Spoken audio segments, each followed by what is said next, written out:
Hello guys, on se retrouve pour une petite FAQ today. Je vais prendre les petites questions, c'est une FAQ générale, j'ai eu de tête vraiment, je me suis réveillée il y a même pas une heure pour aller chercher mon sac parce que je l'ai oublié chez une copine. J'ai une tête en ce moment, je suis fatu girl. Vaut mieux pas regarder. Je vais prendre une question et comme ça je vais y répondre pendant que je me maquille. Je pense que je vais faire une question et après je mettrai l'inté de cette vidéo, l'intégration de la pub quoi.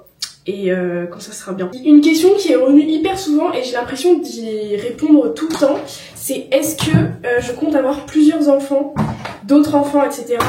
De qui est-ce que je le veux avec Arthur, etc. Les gars, dans l'idéal, là je peux pas me projeter à l'heure actuelle, mais oui j'aimerais bien un deuxième enfant. Moi j'ai dit que l'écart qui serait cool ce serait 4-5 ans, donc ça veut dire que je tomberais enceinte vers 22 ans. J'espère que le deuxième sera avec Arthur, mais on ne sait pas, peut-être. Oui, peut-être pas, peut-être que je le ferai des années plus tard parce que je rencontrerai quelqu'un beaucoup plus tard. Peut-être que j'en aurai pas d'autres. I don't know, je sais pas parce que moi je me vois pas faire un enfant après 30 ans. Donc si je rencontre pas quelqu'un après Arthur, j'aurai sûrement pas d'autres enfants. Je sais pas, pour l'instant je peux pas du tout me projeter les gars. Mais c'est une question qui vous intéresse beaucoup. Mais oui, dans l'idéal j'aurai un deuxième enfant avec Arthur. Mais pour l'instant on ne sait pas. Voilà. Ensuite, bon alors là c'est moi du lendemain, du coup comme je vous avais dit. On m'a posé la question, ça m'a bien arrangé d'ailleurs. Tu pourrais nous présenter tes chiens. Du coup c'est parfait pour intégrer la marque dans cette vidéo qui n'est autre que Jaffy. Donc pour vous présenter un petit peu la marque et le pourquoi du comment j'ai accepté cette collaboration, c'est une marque donc de croquettes de chiens et de chats qui amène un concept un petit peu différent de ce qu'on a l'habitude de voir, qui propose donc une fabrication française et locale et une alimentation sans gluten. C'est la première marque française d'alimentation personnalisée pour les chiens et les chats. Donc je trouvais ça hyper intéressant de vous proposer ça en vidéo parce que ça change un petit peu d'habitude des marques que j'ai l'habitude de proposer. Vous avez des portions qui sont sur mesure. La taille des croquettes est aussi adaptée en fonction de la taille, du poids de votre animal, etc. Et évidemment une composition qui est personnalisée en fonction de la race, du poids, de la taille comme d'habitude. Donc pour ce faire, vous avez juste à vous rendre sur le site Jaffy qui est en description. Vous avez juste à rentrer les informations sur votre animal, le poids, la taille, etc. Et ensuite, Jaffy vous propose automatiquement avec un algorithme une gamme complète qui sera adaptée à votre animal. Et le gros plus qui enlève énormément de charge mentale, c'est les livraisons automatiques. En gros, vous choisissez la quantité que vous voulez pour un certain nombre de jours et si vous prenez l'abonnement, vous serez livré tous les temps du mois pour recevoir vos croquettes, etc. Vous n'avez plus besoin de penser à les racheter, à avoir des énormes paquets de croquettes et ça évite les fins de stock qui font stresser et qui font se dire putain il faut que j'en rachète et on retarde toujours le moment et des fois on se retrouve à ne plus avoir de croquettes du tout. Jaffy on fait une super promo pour la collaboration, vous avez moins 50% sur le pack découvert et un complément digestion qui est offert. Donc le code promo pour avoir les moins 50% c'est Charlie, mon chat. Et vous avez le lien dans la description pour vous rendre sur le site. Vous avez un pack de croquettes personnalisées avec le nom de votre animal. Ensuite vous avez le verre doseur qui sert à donner les bonnes portions pour votre animal. Petit livret dépliant là où vous avez un accompagnement pour changer les croquettes de votre animal. Donc on voit au début il faut mettre 30% des nouvelles croquettes, ensuite ça change pour arriver jusqu'à 100%. Ensuite vous avez le menu personnalisé de votre animal, toujours personnalisé, voilà, il y a le petit Charlie et tout, avec la dose à donner par jour en fonction du poids de la taille, etc. Les indications sur la prochaine date de livraison et vous avez toutes les compositions, etc. de comment ils ont choisi de faire les croquettes de votre animal. Le produit offert de l'offre découverte c'est ça, c'est un petit topper qui est à base de jus de viande. En gros ça favorise la digestion de l'animal pendant le changement de croquettes. Donc ça reste quand même abordable pour des croquettes, pour la fabrication française, pour une alimentation qui est naturelle. Moi j'ai adoré le concept de cette marque, c'est pour ça que je vous la présente. Donc, je vous laisse utiliser le petit code promo pour rappel, c'est Charlie qui vous offre moins 50% sur l'offre découverte. Je vous laisse avec la présentation de mes petits animaux. Alors dans nos animaux après Charlie on a Marie. Du coup Marie c'est le gros chat qui se mélange pas. Celui-là il se mélange pas avec les autres. Celui-là vous le connaissez, c'est un peu la star parce que c'est le nom de mon compte spam sur TikTok, c'est Karma. C'est le fils de Chacha, de Charlie qui est en haut. Ah. Donc ce sont des samoyèdes, des chiens de traîneau. Donc on a un gros mâle et on a une petite femelle. La femelle elle a quel âge Yuka? Elle va avoir 11 ans là. Moi j'étais. Elle a 11 ans. Ouais. Donc Yuka elle a 11 ans et Kalou il a 9. Ouais, 9 ans. Je vais montrer ça. Donc ils ont un grand espace avec le trampoline et tout, ils adorent aller sur le trampoline. Et après bon moi je m'en occupe plus, quand j'étais petite je m'en occupais beaucoup, surtout Yuka. C'était grave mon chien et tout, c'était mon chien préféré. Mon père s'en occupait beaucoup. Et quand on a déménagé, on les a pris les deux. Et Et moi naturellement j'ai arrêté de m'en occuper, c'est les filles qui ont commencé à s'en occuper. Ça demande beaucoup d'entretien au niveau des poils. C'est des chiens qui demandent à être beaucoup sortis aussi, donc ils sont beaucoup sortis. Et eux, on a commencé à leur donner les croquettes Jaffy et ils sont ravis, je peux vous dire. Voilà. Ensuite, bah ça je vous les avais déjà montré, on a déjà des poules. Et voilà, qu'est-ce qu'on a d'autre? Voilà, c'est tout ce qu'on a en animaux. Bon, je suis enfin posée chez moi après une journée. Je pensais que j'allais faire un vlog en fait de la journée. Donc je me pose maintenant pour répondre aux petites questions de cette FAQ. Comment tu organises dans ta vie ton emploi du temps, etc. Ça c'est une question qu'on m'a posée plusieurs fois, même sur TikTok et tout, en mode oui mais quel travail tu fais, montre-nous un petit peu ton travail parce que dans tes vidéos YouTube tu montres que ta vie perso et tout, jamais ta vie pro. En fait pour l'instant ma vie pro c'est les réseaux, c'est YouTube, etc. À côté j'ai aussi une activité où j'ai des gens en accompagnement, etc. Je vais pas dire le mot maudit parce que sinon oh là là, c'est trop cool. J'adore faire ça, c'est hyper épanouissant, je suis hyper douée dans ce que je fais. Les personnes que j'accompagne sont très contentes. Là ça y est, je me suis lancée aussi dans l'accompagnement de couple. Donc j'ai 2 couples, ça y est, parce que j'ai commencé il y a pas longtemps à prendre les couples et c'est ce que je préfère. Ça y est, je suis en formation thérapeute de couple, donc c'est une formation privée certifiante mais pas diplômante, donc ça veut dire qu'en gros j'acquéris des connaissances, etc., etc. Du coup je suis toujours une charlatan auprès des personnes diplômées, donc je vais quand même me faire critiquer par rapport au fait que je suis pas psy, et que nana, et que nana. Pour l'instant je donne pas de détails sur cette formation parce que j'attends de voir si je suis satisfaite de la formation, des personnes, etc. Sinon je la recommanderais pas. Ça déjà c'est trop bien. Bon après je me forme moi-même en dehors de ça, hein. Pour l'instant la formation ça fait 1 mois que j'y suis. J'ai rien appris de très nouveau. Alors il y a des termes spécifiques qui sont plus ou moins nouveaux pour moi. Mais dans l'idée, c'est des choses que je sais déjà quoi. C'est pas très... Voilà, je fais pas oh, putain c'est vrai j'apprends grave des trucs. En toute humilité hein, mais voilà. Donc après j'ai cette formation là qui me prend pas du tout beaucoup de temps. Les accompagnements avec les personnes c'est hyper aléatoire. Parfois je vais en avoir 3 par semaine, parfois je vais en avoir 4, parfois je vais en avoir 7. En fonction des demandes et en fonction aussi de moi le temps que j'ai à consacrer à cette activité. Et puis voilà, des fois je fais même le dimanche, même le samedi parce que moi comme je suis dans l'influence, j'ai pas du tout ce rythme semaine week-end, c'est-à-dire que moi que ce soit semaine week-end, je travaille ou je travaille pas, bah c'est la même chose quoi. Des fois j'envoie des mails pro un dimanche soir et je suis là en mode bah tranquille, mais je me rends pas compte, c'est parce que moi je suis dispo à ce moment-là donc je le fais à ce moment-là. Donc je vais vous mettre une petite photo de mon emploi du temps si vous voulez. Bon il y a des choses que je vais devoir un petit peu, mais en gros j'ai 3 jours de nounou par semaine. Après donc en bleu foncé c'est les accompagnements que je fais, donc vous voyez il y a des semaines où j'ai pas du tout de demande, des semaines où j'en ai plus. Là le mois de septembre il a été assez calme parce que j'ai repris doucement vu que cet été j'en avais pas fait du tout. J'ai aussi danse maintenant, j'ai danse 2 fois par semaine, donc on voit tous les mercredis et les jeudis j'ai afrobeat et street jazz. J'ai aussi fitness, bon ça je le mets pas dans le planning parce que c'est moi qui choisis quand j'y vais, mais j'ai aussi fitness les mercredis matin et jeudi matin. Donc en gros les jours de nounou bah c'est là où je mets tout ce que je dois faire en fait. Alors bon, je note pas tout ce que je fais dans cet agenda, mais je note quand même pas mal de choses, donc ça vous donne un petit peu une idée de tout ce que je fais. Voilà en gros comment je m'organise entre vie pro, etc. Moi je fais un métier, j'ai de la chance de faire un métier où je peux travailler de la maison, où je suis très disponible pour faire d'autres choses. J'arrive à me former à côté, j'arrive à faire plein de choses et je suis très contente parce que ça permet d'être vraiment centrée sur moi. Ça me permet là de reprendre beaucoup le sport. J'essaie de m'occuper vraiment un maximum parce que je suis pas dans une période où c'est le mieux pour moi, donc ça m'aide à penser à autre chose et tout quoi. Voilà, c'est comme ça que je gère un petit peu l'organisation. Du coup cette question elle était couplée avec dirais-tu que Lise prend toute la place dans ta vie ou as-tu le temps de faire des activités, etc. Bon évidemment j'ai le temps de faire beaucoup d'activités à côté, en sachant que j'ai pas tout le temps Lise, son père là aussi. Bon là on est en train de chercher un peu comment on va s'organiser vu que lui a cours, etc. S'il va plus la prendre les week-ends vu que moi je l'ai la semaine, etc. Et ah oui, en sachant que j'ai pas dit que tous les mercredis soirs elle dort chez ma mère, parce qu'en gros la nounou est juste à côté de chez ma mère, donc moi ça m'évite un aller-retour. Et comme ça, eux la voient la semaine et tout le monde est content et voilà. Ensuite, j'ai eu plusieurs questions.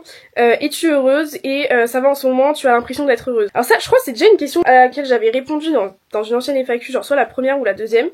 Moi je considère pas que le bonheur c'est un sentiment constant. Moi le bonheur c'est apprendre à aimer la vie comme elle est en fait, et apprendre à être résiliente en fonction de ce qui nous arrive, etc. C'est pas ça le bonheur, mais c'est ça l'état de bonheur au niveau constant.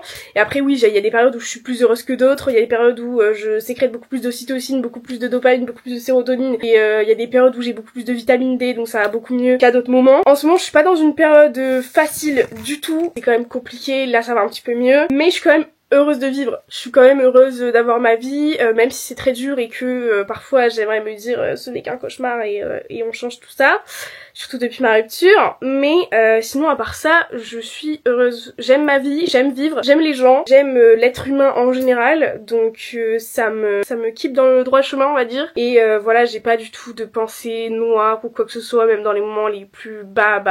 Je dirais pas que je suis heureuse en ce moment même. Depuis quelques semaines, je suis pas heureuse.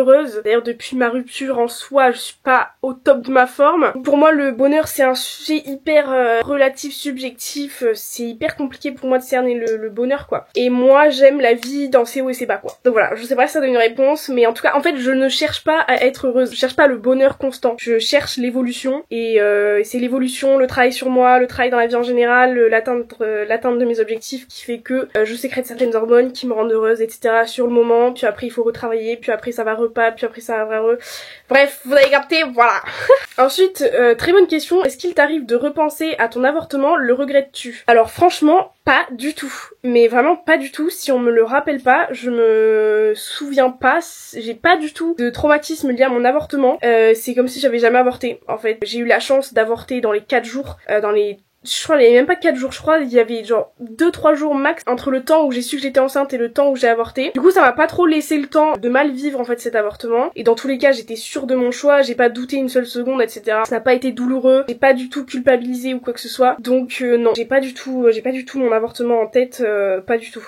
Alors ça c'est une question qui est hyper intéressante, là je suis en train de chercher les questions, hein. Je les vois au fur et à mesure et je réponds, j'en ai pas du tout sélectionné ou quoi que ce soit. Comment envisages-tu incorporer ta vision de l'amour dans ton éducation? Très très bonne question. Alors moi je suis pas du tout en mode je vais inculquer quoi que ce soit dans mon éducation. En fait je vais vraiment faire en fonction de Lise, en fonction de mes enfants si j'en ai plusieurs, les laisser en fait découvrir par eux-mêmes, venir vers moi s'ils ont des questions, s'ils ont besoin d'éclairage, s'ils ont besoin de mon expérience, de mon témoignage, etc. Parce que logiquement ça va venir en maternelle, voilà, premiers amoureux, amoureuses, etc. Ce que je vais essayer c'est de pas faire d'injonction en disant alors t'as un amoureux, t'as une amoureuse, enfin vraiment être dans l'inclusivité, pas mettre une injonction dès le départ en mode il faut un amoureux, ou alors non absolument il en faut plusieurs. Moi c'est vraiment en mode tu vois ce que tu veux, tu vois ce qui te plaît, tu fais ce qui te plaît. Moi je suis très ouverte par rapport à ça, donc je pense que je vais être très ouverte par rapport à ça, à la discussion, etc. Je pense que je vais prendre des nouvelles tout simplement, et puis ça va être un sujet hyper intéressant pour moi, mais je vais rien imposer du tout. Si ma fille me demande à un moment mais maman toi t'as plusieurs amoureux ou quoi que ce soit, déjà je pense pas qu'elle va me poser cette question parce qu'à mon avis j'aurais pas plusieurs amoureux, mais c'est possible que un jour si je me remette avec d'autres personnes, elle capte que j'aime toujours son père, mais que je fréquente peut-être quelqu'un d'autre à côté si je me suis pas remise avec Arthur ou quoi que ce soit, et qu'elle dise oui mais maman toi t'es amoureuse de papa mais t'es aussi amoureuse de lui, et je dise bah oui alors maman elle a vécu beaucoup de choses avec papa, maman elle est très amoureuse de papa, pour l'instant maman et papa ils peuvent pas se remettre ensemble parce que pour des raisons qui nous regardent, ou si je me le sens je l'expliquerai en fonction de son âge ou en fonction du besoin ou en fonction de comment je le sens ou pas, les raisons si elles ont évolué ou pas, et puis je dis bah et maman elle vit d'autres choses avec quelqu'un d'autre pour le moment, peut-être que ça changera, peut-être que ça restera comme ça, peut-être qu'un jour maman elle se remettra avec papa parce qu'on aura décidé que ce sera le moment, je sais pas, tout dépend de l'âge, tout dépend de ses questions à elle, son intérêt à elle, mais moi je suis très ouverte par rapport à la question, enfin il y a aucun souci par rapport à ça, voilà, mais je pense que vous vous doutiez de ma réponse. Alors j'ai eu la question, Lise a l'air de toujours avoir bien dormi, est-ce que c'est vraiment le cas? Alors j'aime bien cette question en mode est-ce que t'as pas menti quand même? Alors Lise, moi je l'ai allaitée 7 mois, pendant les 7 mois c'était un bébé allaité donc elle se réveillait la nuit, au tout début elle se réveillait toutes les heures, après c'était toutes les 2 heures, toutes les 3 heures, franchement je m'en souviens même plus, c'était des nuits, c'était très long parce que, mais c'était pas elle qui dormait mal, c'est moi qui produisais pas assez de lait pour des raisons voilà, hormonales. Du coup c'était compliqué la nuit parce que elle avait faim en fait. C'était compliqué, hein, j'ai vécu les nuits où je dormais pas, où je la berçais et je pleurais parce que j'arrivais pas à dormir. Moi le sommeil c'est hyper important, sinon je m'écroule en fait, je ne vis plus sans sommeil. Comme beaucoup beaucoup d'humains, mais il y a des humains qui arrivent à mieux supporter la fatigue que moi. J'ai arrêté de l'allaiter, elle a fait ses nuits directement. Alors des fois elle se réveillait à 6h, puis je la faisais téter, je la rendormais. Je faisais les deux, je faisais allaitement et infantile. Mais après elle a fait ses nuits direct. Oui, bah elle dort vers 20h30, 20h, 20h30 et elle se réveille à 7h, 7h20. Dans ces eaux-là, c'est très rare qu'elle se lève après 7h30, c'est vraiment hyper régulier. Donc du coup moi ça m'impose quand même une certaine discipline, une certaine heure de coucher. Donc je suis très exigeante avec moi-même sur le sommeil parce que si je dépasse 23h et que Lise se réveille à 7h ou même des fois à 6h50, etc.,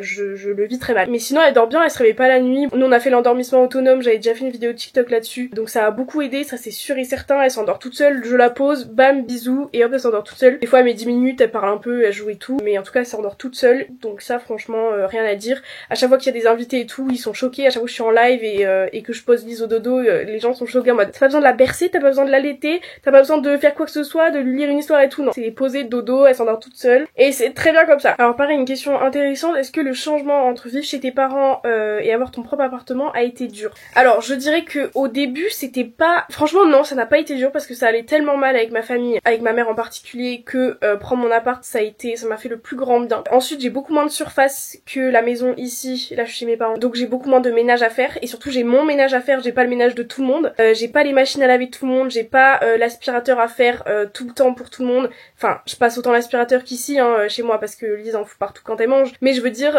c'est pas les saletés de tout le monde, c'est pas une aussi grande surface. Et puis ici il y a tellement, dans cette maison il y a tellement de charge mentale parce que on est beaucoup, ok, mais c'est pas du tout à valeur égale parce qu'en fait moi comme j'étais tout le temps à la maison avec Lise, forcément on attendait de moi que je fasse beaucoup plus de ménage que les autres, qui est légitime mais pas pour autant plus juste. Donc du coup j'étais sans cesse en charge mentale ici, puis je me sentais beaucoup redevable en fait envers ma famille de me loger, de continuer de m'accueillir avec mon enfant, etc., alors qu'il pourrait très bien me dire bah pars, etc. Donc je faisais beaucoup de choses, j'aidais beaucoup ma mère sur les tâches ménagères, bon je l'ai toujours fait, mais en plus avec Lise je me prenais beaucoup la tête avec ça. Et du coup là d'être dans mon appart, j'ai beaucoup plus de temps pour moi, beaucoup plus de temps libre, parce qu'en fait nous on a été éduqués dans un truc où rien faire c'est très mal, et si tu fais rien, bah il y a toujours quelque chose à faire, vous voyez ce que je veux dire, donc pas du tout reposant. Et d'avoir mon propre appart, de pas être surveillée par qui que ce soit, de pouvoir faire ce que je veux quand je veux chez moi, ça a été un grand changement positif dans ma vie. Après je suis très contente de revenir là les week-ends, etc., parce que des fois je me sens un peu seule. C'est une question aussi qui est revenue, si la solitude ça allait, etc.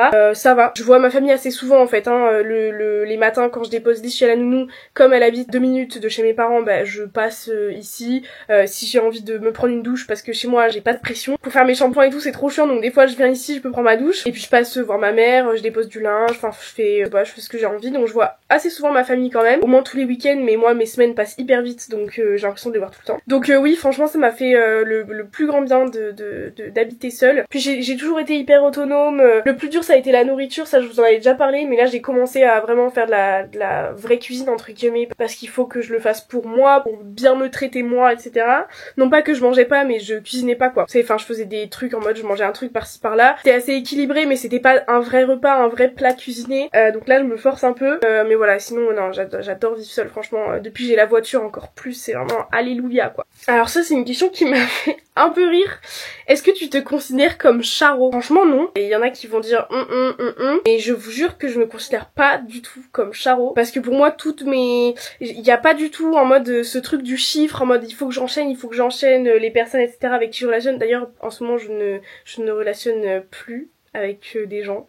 Je suis un peu en train de faire une petite pause, j'ai un certain dégoût envers les relations amoureuses avec les hommes que je fréquentais, etc. Donc là je suis un peu en train de mettre ça de côté. Je sais pas combien de temps ça va durer, mais en tout cas ça fait une semaine que je suis en mode ça me plaît plus trop. Sûrement par rapport à ce que je vis avec Arthur en ce moment, mais bref voilà, donc en ce moment je n'ai aucune relation amoureuse. Ça va peut-être vous choquer, mais voilà. Mais du coup non, je me considère pas comme une charo, parce que quand je suis attirée par des personnes, etc., quand bien même dans ma vidéo sur les relations depuis 7 mois, ça en a choqué certains, il y avait tout le temps le cœur avec, il y avait tout le temps l'intérêt avec, il y avait pas du tout ce truc du chiffre en mode... Enfin vous voyez ce que je veux dire, c'est pas du tout sous forme de consommation que je le fais, il y a vraiment un intérêt pour la personne derrière, il y a vraiment de la tendresse, il y a vraiment des discussions, etc. Alors que ce soit que de mon côté ou que ce soit partagé, dans tous les cas de mon côté il y a toujours quelque chose en plus que juste le fait de vas-y de pécho ou de coucher avec quelqu'un. Oups là, merde, la caméra est tombée. Après évidemment ça dépend ce qu'on appelle être un charo ou une charo. Pour moi être un charo ou une charo c'est vraiment c'est tout faire pour le nombre. tout faire pour la consommation, avoir une certaine addiction limite au sexe ou au fait de pécho des gens, etc. Ce qui n'est pas mon cas. Donc non, je me considère pas comme... Peut-être avant, j'ai eu une période où j'aurais pu l'être il y a quelques années, mais pour l'instant, non. Pas du tout. Alors ça c'est un sujet que j'aurais voulu aborder sur TikTok en mode une petite vidéo face cam où je parle et tout, un peu comme les gens font, mais j'ai trop la flemme de TikTok, je sais pas pourquoi ça me saoule. Parlons de quelque chose qu'on ne sait pas sur toi. J'ai cherché et tout parce que je me suis dit putain les gens savent beaucoup de choses sur moi, enfin vous savez quasiment tout sur moi en fait. Mais ça c'est un truc que peut-être vous savez pas, c'est pas un truc hyper deep, hein, mais je trouvais ça intéressant d'en parler à un moment, c'est mon éducation financière. C'est-à-dire qu'il y a un phénomène avec lequel mes sœurs et moi on a grandi. C'est-à-dire que nous, on a toujours été, vous expliquer un petit peu le contexte environnemental, etc., économique dans lequel on a grandi. Pour vous resituer un petit peu, on est 3 filles, on avait une maison assez grande, il y avait 4 chambres, mes parents avaient la suite parentale avec le dressing, la salle de bain, il y avait 2 salles de bain, un grand garage, une grande pièce à vivre, etc. Enfin, grand. Pour nous, à notre âge, c'était grand. On avait une petite terrasse, on avait un grand jardin, très grand jardin. Bon, on habitait dans une ville qui était pas chère, etc. Enfin, voilà, on était dans les Landes, mais dans une ville, vraiment un village de 100 habitants, vous voyez. Mes parents avaient fait construire. On avait une maison à piscine, etc. On faisait toutes les 3 de l'équitation. On faisait toutes les 3 plusieurs sports ou activités en même temps. On était dans une super école, habillés avec des vêtements, la compagnie des petits, donc vraiment pas les vêtements les plus chers, etc. Mes sœurs et moi, on était persuadés qu'on était pauvres. Et je vous jure que c'est vrai. Parce qu'on a vécu, on nous a éduqués dans l'éducation de pauvres entre guillemets. Et ça a créé vraiment une peur du manque d'argent, peur du manque matériel, peur du manque nourriture, etc. chez mes sœurs et moi qui ont créé par la suite de façon plus ou moins reliée des TCA, etc. En plus d'autres choses, mais ça en fait partie. Dire que nos parents disaient toujours fais attention, c'est pas trop parce que ça coûte cher, fais attention à ci parce que ça coûte cher, laisse pas la lumière allumée parce que ça coûte cher, etc. Et on a toujours entendu ces trucs d'argent, faut faire attention, bla. Je sais pas si mes parents disaient ouais on a plus d'argent à un moment ou trucs comme ça, mais en tout cas on avait beaucoup de pression, en tout cas on a ressenti beaucoup de pression, surtout ma sœur et moi, la petite elle était trop petite, et en fait on était persuadés que nos parents étaient pauvres et on s'inquiétait. On a discuté il y a pas longtemps avec ma sœur, on s'inquiétait pour le porte-monnaie de nos parents, alors qu'ils étaient tous les deux militaires, mon père était assez haut gradé, ma mère c'était pas mal non plus, enfin ils avaient des bons salaires quoi. Puis je dis on faisait toutes les 3 de l'équitation parce que pour ceux qui ne savent pas c'est un des sports les plus chers qu'on puisse faire à cet âge-là, etc. Des fois j'étais là en mode mais maman, sûr que ça va aller et tout, on n'a pas, genre ça va aller au niveau de l'argent et tout là, alors que ma mère, elle a toujours été habituée à bien gérer son argent, elle a investi dans l'immobilier, elle a investi là où il faut, enfin vraiment il y a pas de souci, il y a aucun souci. Mais comme mes parents ont été éduqués dans le manque, pas dans le manque mais vraiment dans le serré quoi. Mes grands-parents à l'heure actuelle, mes grands-parents maternels à l'heure actuelle sont aisés, ça c'est sûr et certain, on peut dire qu'ils sont aisés voire très aisés. Ils font toujours attention, ça veut dire que aux courses ils vont toujours faire attention au prix, ils sont pas du tout dans le truc en mode on est aisé donc c'est bon, on fait plus attention à rien, on regarde plus les prix et tout. C'est des personnes aisées qui sont toujours dans l'énergie du faut faire attention et tout, comme enfin voilà vous savez, il y a toujours ce mindset de l'énergie du manque. Donc mes parents ont été éduqués avec cette éducation et nous ont par la suite éduqués avec cette éducation, alors que foncièrement parlant on n'avait aucun besoin de s'inquiéter pour le financier de nos parents quoi. Et c'est horrible parce que même moi à l'heure actuelle, je suis très bien, mon compte en banque est rempli, tous mes livrets, que ce soit livret A, livret jeune, j'ai investi en bourse, là je suis en train d'ouvrir un PEL et tout, enfin financièrement ça va. Là j'ouvre un PEL parce que je ne sais pas quoi faire de mon argent sur mon compte courant, vous voyez, parce que je gagne très bien avec l'influence, je gagne vraiment le minimum qu'une influenceuse de mes abonnés peut gagner, hein. Je pourrais gagner bien plus, ça c'est un sujet aussi que je peux vous dire que vous savez pas sur moi, je pourrais gagner beaucoup plus si je faisais plus de collabs, etc. mais par souci éthique et parce que je suis pas avide d'argent, que j'en ai pas foncièrement besoin, je me dis pas putain faut que je fasse de l'argent, je refuse énormément de collabs parce que j'ai pas envie de saouler aussi les personnes qui me regardent et que voilà en fait je préfère enlever 3000 € sur mon compte mais ne pas vous saouler avec une vidéo ou un TikTok sponsorisé, pas faire fuir les gens parce que je fais trop de collabs et tout, vous voyez ce que je veux dire. Je pourrais faire bien plus, mais quand même je me modère énormément. Donc c'est pour vous dire que financièrement ça va quoi. Et je suis totalement indépendante, vous voyez, genre moi je gère tout mon argent, ma mère m'aide pas, enfin elle m'aide, elle me prend des légumes au marché, elle me demande pas de la rembourser, vous voyez, elle en a pour 30 € toutes les semaines, mais genre c'est de l'aide en mode vas-y on garde un petit lien financier, je continue à te fournir quelques trucs parce que toutes mes factures, mon loyer, c'est moi qui fais tout quoi, je me débrouille par moi-même. Donc j'ai rien à m'inquiéter, vraiment pas.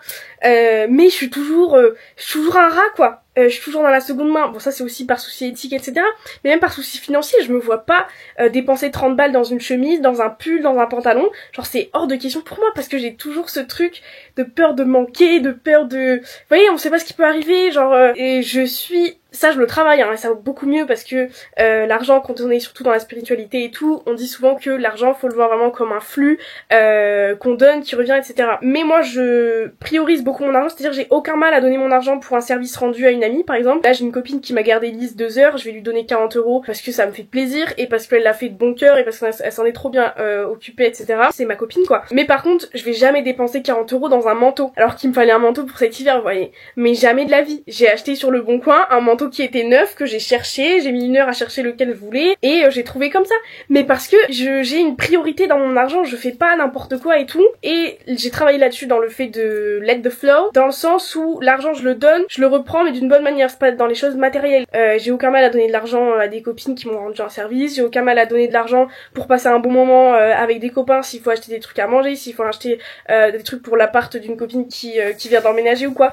Mais vous voyez, il y a toujours ce truc de quand ça me concerne moi, ma petite vie, mes petits vêtements, mes petits gadgets et tout, j'ai toujours ce truc, bah je prends au moins cher en fait, parce qu'on a toujours grandi dans le truc où on fait attention, etc., etc. Et des fois ça crée des angoisses, hein, parce que sinon je vous raconterai pas ça, mais c'est que pendant très longtemps ça m'a énormément angoissée, et du coup j'ai fait un travail là-dessus, mais ça c'est resté une angoisse longtemps dans ma vie, quoi, cette peur du manque, surtout au niveau de la nourriture et tout, de me rationner en nourriture pour pas trop consommer, etc., parce que ma mère me disait qu'il fallait pas trop consommer. Par la suite, j'ai vu qu'il y avait aussi des problèmes liés au corps, que elle avait été éduquée avec une éducation où surtout il ne faut pas un pet de gras, faut pas du tout, on a très peur de grossir, etc. Il y a les deux qui étaient liés en fait, mais voilà. Mais bref, voilà, tout ça pour vous dire que ma relation avec l'argent a été compliquée pendant un moment, alors que il n'y avait pas du tout lieu d'être, et que c'est un phénomène que je trouve quand même assez incroyable, d'arriver à croire qu'on est pauvre, mais je le croyais dur comme fer, hein. J'étais là en mode, bah nous, dans l'échelon, bah on n'est pas le plus bas, parce qu'il y a vraiment les gens qui ont pas d'argent pour manger, s'habiller et tout, mais au niveau des riches et tout, bah on n'est pas loin, genre on est là, on est au-dessus, quoi. Je me rendais pas compte de la vie qu'on avait. Enfin, pour moi, on était vraiment pauvres, quoi. Alors, pas du tout. Pas du tout. Mais bon, c'est comme ça. C'était dans ma tête d'enfant, et puis voilà, quoi. Et je me suis rendu compte que ça allait quand j'étais au collège, lycée, quoi. Tard. Très tard. Bref, voilà, j'ai trop parlé là. Une question qui est assez pertinente. Comment tu trouves des personnes qui ont le même regard sur l'amour que toi? J'en trouve pas. J'en ai trouvé une en réel. Alors sur internet, il y en a plein, hein, ça y a pas de souci, mais en réel, il y a qu'une seule personne que j'ai rencontrée dans ma vie, et c'est une thérapeute, c'est une énergéticienne un petit peu qui m'a fait un massage tantrique. Alors peut-être je mettrai la définition là pour que vous voyez ce que c'est. Donc elle est polyamoureuse, elle a été en couple exclusif pendant 14 ans avec son mari. Elle a toujours été polyamoureuse, hein, son mari le savait, etc. Et puis à un moment, pour diverses raisons, elle a commencé à relationner avec un autre homme, et du coup là elle a 2 hommes, et elle vit un petit peu, bon c'est vulgairement dit, mais elle fait un peu une semaine sur 2, quoi. Et ça se passe super bien, les 2 hommes travaillent ensemble et tout, enfin ils font toujours des projets à 3, c'est pas un trouble, c'est vraiment 2 couples distincts, mais elle vit sa vie comme ça. Et moi je suis allée voir à la base pour un massage tantrique, et on a beaucoup parlé de ça, elle m'a beaucoup aidé à relativiser aussi sur ma manière d'être, et sur l'acceptation de ça par rapport à Arthur, etc. En réel, c'est la seule personne que j'ai trouvée qui, vraiment dans la matière, était comme moi. Après, il y a des personnes qui comprennent totalement ma manière d'être et de fonctionner, etc. Mais j'ai jamais quelqu'un autour de moi qui a vraiment été comme moi, quoi. Ensuite, j'ai eu la question, es-tu devenue amie avec une abonnée? Alors, je m'en rappelle que de une, c'est Enola. Bah d'ailleurs, je vais à son anniversaire la semaine prochaine. Elle m'a envoyé un message parce que j'étais à la tranche et tout. Et voilà, et du coup, je lui ai répondu, on s'est vus.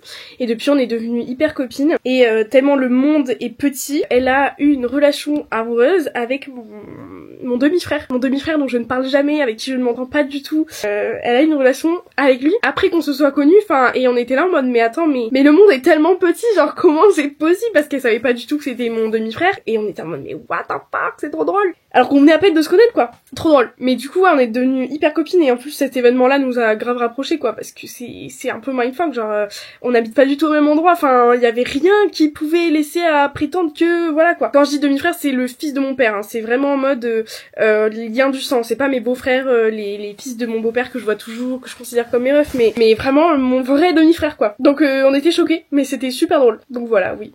Alors une question intéressante qui touche un petit peu ce qui se passe en ce moment, c'est comment tu fais pour supporter tout ce qu'il se passe avec Arthur? C'est une très bonne question. Comment je fais? Bah je sais pas. J'ai toujours beaucoup d'espoir et beaucoup de ténacité, je pense, dans mes relations, etc. Surtout quand il y a de l'évolution et tout. En fait, je pars du principe que bah il y a des hauts, des bas dans la vie et qu'on a que 20 ans et que il y a une place pour l'évolution qui est absolument énorme et j'essaie beaucoup de lâcher prise. Alors c'est très contradictoire hein, parce que je me prends énormément la tête, je réfléchis énormément, j'anticipe énormément les choses, je me projette énormément, je mets beaucoup de projections sur les choses, mais je travaille en ce moment beaucoup le lâcher prise, donc c'est pour ça que c'est un petit peu bancal mon bien-être en ce moment parce que un jour ça va, un jour ça va pas. Parce qu'un jour je vais lâcher prise, je vais me dire mais c'est bon, il y a le temps, chacun son espace, on verra comment ça se passe.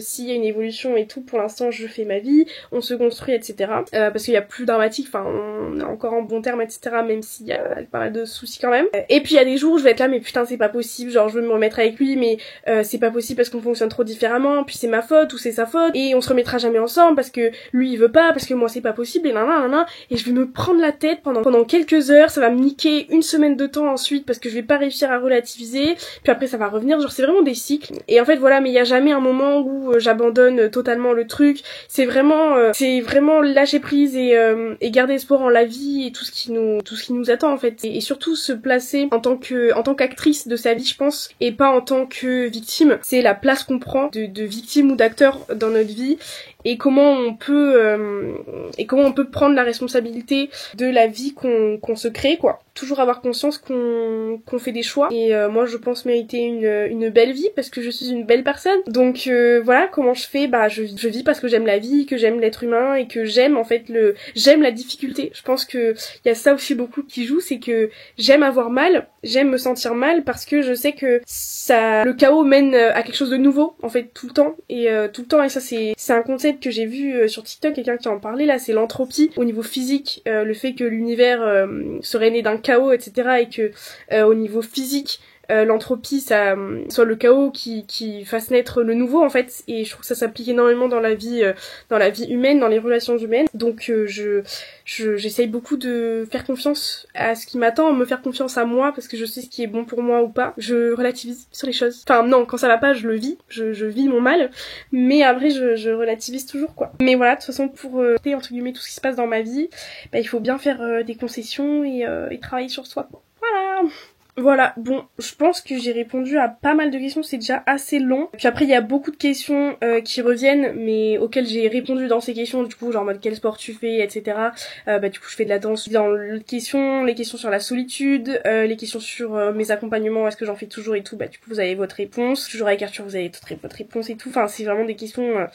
J'ai pris des questions qui en englobent plusieurs en même temps. Donc voilà, j'espère que ça vous aura plu. Voilà, je pense que je vais faire une vidéo sur le fait que j'ai regretté Lise ou pas dans ma vie, parce que j'ai une question sur ça, mais je pense que ça mérite une vidéo entière. Je sais pas combien de temps ça pourrait durer, mais au moins une vingtaine de minutes. Et je trouve intéressant, en fait, tout simplement, je sais pas, mais je trouvais ça intéressant de faire une vidéo là-dessus. Vous me demandez aussi beaucoup des vidéos sur les formations que je fais, où est-ce que j'en suis dans les études et tout, mais en fait, ça mérite pas des vidéos entières. Les études, là, je suis plus dans les études et je compte pas y être, au plus grand espoir de ma mère. Mais c'est comme ça, voilà. Je préfère me former de façon privée, etc., avec des choses beaucoup moins chronophages. Voilà, parce que je suis pas du tout quelqu'un qui fait partie de ces gens qui disent que les études, ça donne les compétences, ça donne la théorie, ça donne beaucoup de choses très enrichissantes, les études. Ça j'en dément pas du tout, hein. Moi, j'ai beaucoup aimé être en L1 de psycho, mais enfin... c'est beaucoup de théorie, et je cracherai jamais sur les études de psycho parce que franchement c'est hyper intéressant, il y a vraiment aucun souci là-dessus. Mais moi faire 5 ans et il y a un peu ce truc de glorification du master, etc., que je comprends totalement, mais que moi ça me correspond pas du tout, et en fait j'ai pas envie que les gens viennent me voir pour les études que j'ai faites quoi. C'est ce que j'ai toujours voulu faire, et ce dont je parlais avec mon thérapeute et mon ostéopathe qui est un peu mon mentor aussi spirituel et qui est très, je vous en parle tout le temps. Ça fait 3 ans qu'il me dit lui de me lancer. C'est quelqu'un de très compétent, incroyable, vraiment. Je recommanderais cette personne à la terre entière, franchement. On prend une séance avec lui. Alors lui, il n'a aucun diplôme. En plus, il est ostéopathe, quoi. Il est ostéopathe, énergéticien. Il a fait des millions de stages en Mongolie, des trucs comme ça, des trucs... genre, c'est vraiment le mec perché, quoi. Vous voyez ce que je veux dire ? Mais t'en ressors, t'as l'impression d'avoir fait 3 ans de thérapie, quoi. Et ça, c'est ce que je trouve incroyable. Et c'est vers ça que je tends, alors que lui n'a vraiment il a jamais touché à de la psycho quoi, mais il arrive à avoir de la pertinence dans son intuition, dans l'énergétique, juste dans l'énergétique, dans la mémoire du corps, dans la mémoire cellulaire, il y a beaucoup de choses qui passent et il arrive sans te toucher, il arrive à savoir des trucs, c'est mindfuck. Et ça, mêler le psychocorporel, le corporel tout court, avec toute cette dimension psychique, c'est un truc qui m'intéresse de ouf. C'est ça que je commence à m'intéresser beaucoup au tantra aussi. Et voilà, et j'ai pas envie d'avoir une pratique basique du psychologue qui a fait son master 2, qui s'installe. Voilà, même si c'est très critiqué, hein, ça je le vis un peu mal. Enfin non, maintenant je le vis plus mal, mais je l'ai mal vécu à un moment parce que on me crachait à la gueule. Et ça se comprend parce que ça fait rager en fait. Comment ça, toi t'as 19 ans et les gens te demandent de les accompagner alors que t'as 19 ans. En plus t'assumes d'être en relation ouverte sur les réseaux et les gens viennent quand même te voir, mais c'est trop bizarre, t'es trop bizarre et tout. Combien de fois j'entends ça de personnes qui disent ça sans que je le sache, mais que je le sais quand même parce qu'il y a des gens qui entendent, qui me rapportent et tout, mais aussi des gens qui m'écrivent des commentaires comme ça très clairement sous mes vidéos, et des gens qui sont juste dans l'incompréhension, genre typiquement ma mamie qui me dit mais je comprends pas pourquoi les gens te contactent toi, genre pourquoi ils veulent que tu les accompagnes, enfin t'as pas de diplôme, t'as rien, t'as 19 ans, je dis mamie, j'essaie même pas de me justifier, je m'en fous, enfin tu comprends pas, c'est normal que tu comprennes pas, c'est toute une génération qui déjà la génération, bon bref je parle trop, mais voilà, moi je suis épanouie dans ce que je fais et c'est le principal, et les gens sont satisfaits et moi je me sens très bien dans ce que je fais, je me sens très compétente et c'est un domaine qui m'apporte beaucoup de reconnaissance et beaucoup de bien et qui me nourrit énormément. Donc voilà, je me voyais pas faire 5 ans d'études pour commencer à exercer ce que j'aime faire et ce que je fais depuis des années maintenant, parce que là ce que je fais en séance, c'est ce que je fais depuis très longtemps avec mon entourage, juste j'étais pas payée et c'était à n'importe quelle heure qu'on m'appelait. Mais enfin ouais, c'est un sujet tellement délicat que j'ose même pas parler de ça là dans cette vidéo et tout. J'explique un peu ma façon de penser, mais j'explique pas comment ça se passe concrètement parce que j'ai pas envie qu'on me tombe dessus. Mais il y a tout cet aspect aussi, oui mais c'est illégal, tu peux pas faire ça, t'as pas de diplôme, mais si je le fais c'est que c'est légal, vous inquiétez pas, je ne risquerai jamais ma peau, je ne risquerai jamais mon argent si jamais on me fout en procès pour une pratique que je n'aurais pas le droit de faire. Je suis quand même quelqu'un de sensé, qui connaît mes droits, etc. Donc ce que je fais est totalement légal, il n'y a pas de souci. Après le truc de c'est moral pas moral, ça je le répéterai jamais assez, mais ça vous appartient, si vous trouvez que c'est pas moral, tant pis. Il en faut pour tout le monde, et j'ai envie de dire encore heureux quoi. Je ne peux pas plaire à tout le monde, je ne peux pas attirer tout le monde vers mes pratiques, vers ce que je fais, etc. Et puis voilà, puis dû à mon jeune âge aussi, je comprends totalement que ça puisse être totalement incompréhensible pour certains. Mais je m'en fiche, parce que j'ai dépassé un peu ce truc-là. À un moment, ça me complexait énormément mon âge face à ce que je faisais et comment je pensais et tout. Mais maintenant, voilà, je m'en fous. Enfin, franchement, tu comprends pas. Tant pis. Voilà, bref, je vous dis merci d'avoir regardé cette vidéo. Et puis, je vous dis à la semaine prochaine. Sachant, je sais pas si ce sera un facecam ou un vlog. Et j'espère avoir répondu à un maximum de questions. Si vous en avez d'autres, n'hésitez pas à les mettre en commentaire. Je répondrai peut-être à l'écrit. Et voilà quoi. Je vous fais des gros bisous. Ciao ciao, à la semaine prochaine.